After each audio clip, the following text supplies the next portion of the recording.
Hey everybody, it's Stacie Duffy here, your Denver Metro real estate resource. And one thing I wanted to talk about that I haven't done a video on yet is solar panels. So here in Denver and Colorado in general, they are very trendy. And it is something that a lot of homeowners, they want to, reduce their footprint and go green and try to help with sustainable and renewable energy. Totally get that. If you own a property and you are considering putting solar panels on your property, there are a few things you need to be aware of that are very, very, very important. And I run into this a lot when, buying and selling property. People don't realize the complications that can add. So as long as you do it right, it's an okay thing to do. Obviously, it has to make sense for you both, personally, financially, and everything else. But just be aware of the complications it can add when you're trying to, do a property transfer or sale of property. So the big thing is one of the most common ways that people are putting solar panels on their roofs right now is through a lease program or a power purchase program. And pretty much it means it doesn't, the solar company may come to you and say it doesn't cost you anything out of pocket. You don't have to pay for the equipment. We put it on your roof, we maintain it, and you just sign a lease that you purchase the power that you create from us. So, and then after that can be 5 years, 15, 20, I've seen them as long as 30 years on a power purchase agreement.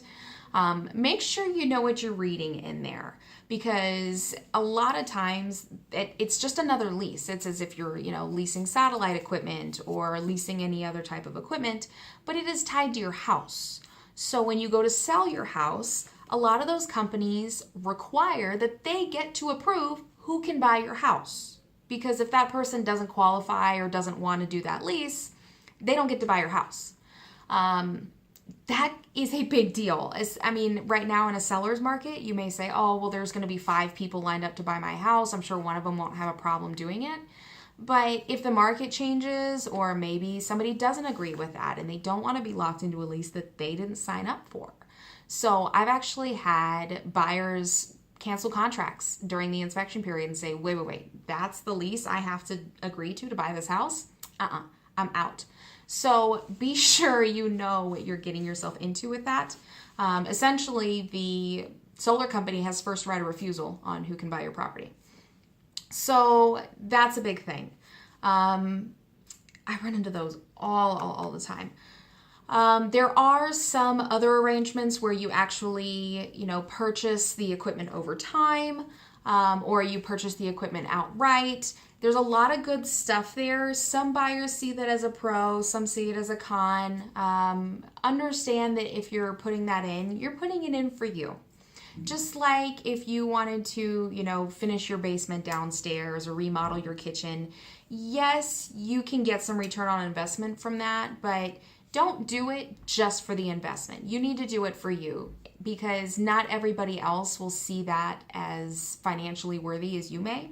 So don't, spend $20,000 on a solar setup for your roof and then expect to get, $30,000 because you're saving the new buyer electricity cost 20 years down the road.